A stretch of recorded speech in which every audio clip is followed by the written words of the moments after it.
archive photo credit ULA United Launch Alliance ULA Successy completed its first flight of 2018 on Friday, January 12, 2 days after high ground winds forced the scrubbing of the initial launch attempt and 1 day after a ground system valve forced a second scrub. A ULA Delta IV Medium 5-2 carrying the classified nrol-47 payload lifted off from Vandenberg Air Force Base's Space Launch Complex 6 at 2:11 p.m. PST 5:11 p.m. The mission was ULA's 27th flight for the National Reconnaissance Office (NRO) and the 36th flight of the Delta IV rocket, which first flew in 2002. This flight marked the first of 2018 for ULA.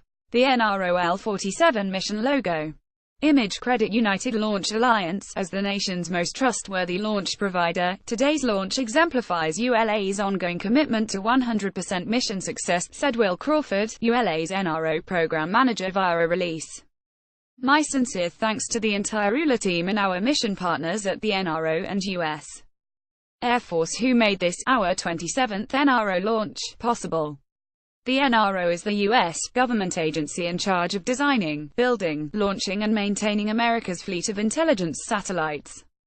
The agency was formed in 1961 and was declassified to the public in 1992. nrol-47 is NRO's 50th launch since 1996.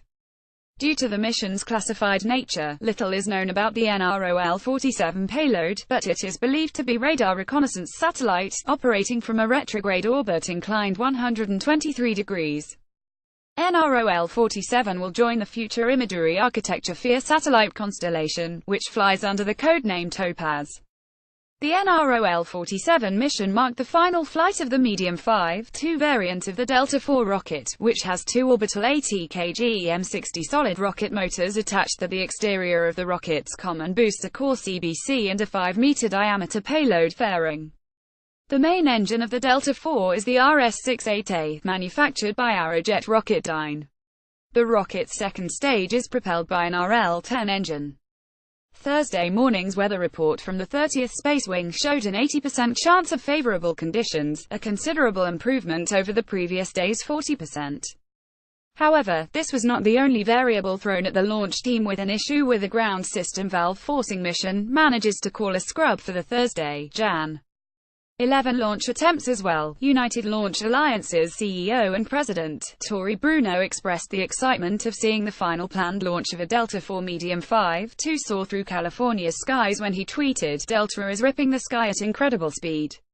The Delta IV Medium 5-2 rocket is part of a family of launch vehicles that are described as follows by the Colorado-based launch service provider. The Delta IV family of launch vehicles combines design simplicity, manufacturing efficiency, and aligned mission and vehicle integration to meet customer requirements to launch high-priority U.S.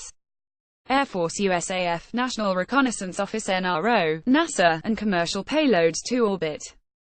With operational launch pads on both coasts, Space Launch Complex 37 at Cape Canaveral Air Force Station, FLA, and Space Launch Complex 6 at Vandenberg Air Force Base, KLOF, every Delta IV configuration is available to service the requirements of current and future satellite programs.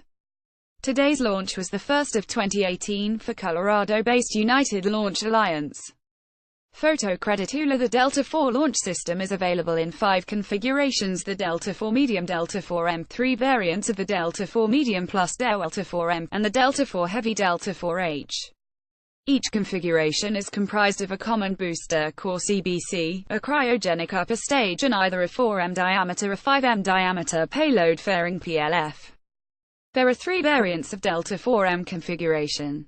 The Delta IVM-4-2 uses 2 strap-on solid rocket motors SRMs, GEM-60 boosters provided by Orbital ATK to augment the first stage CBC and a 4 meters diameter PLF. The Delta IVM-5-2 and Delta IVM-5-4 have 2 and 4 SRMs, respectively, and 5M diameter PLF.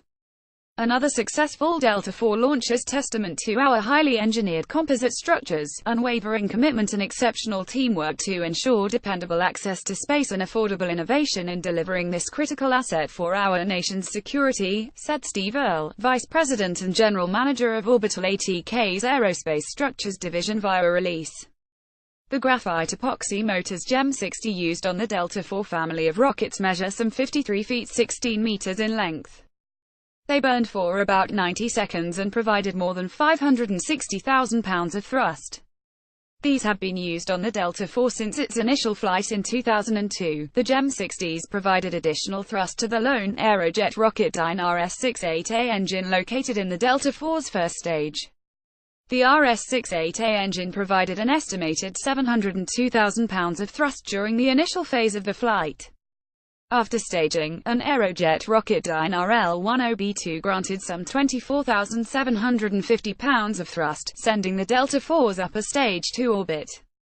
The successful launch of a payload in support of our national security and that of Allied forces demands the best propulsion systems available, said Aerojet Rocketdyne CEO and President Eileen Drake in a statement issued by the company. Aerojet Rocketdyne employees across the country work hard to ensure 100% mission success, and our role in yet another launch for the National Reconnaissance Office demonstrates the trust and confidence in our propulsion. ULA's next planned flight is the launch of an Atlas V411 rocket with a space-based infrared system SBIRS GEO Flight 4 spacecraft for the U.S. Air Force. At present, that mission is scheduled to get underway on Thursday, Jan. 18 from Cape Canaveral Air Force Station's Space Launch Complex 41 located in Florida. Launch is scheduled for Jan. 18 from Space Launch Complex 41 at Cape Canaveral Air Force Station, FLA.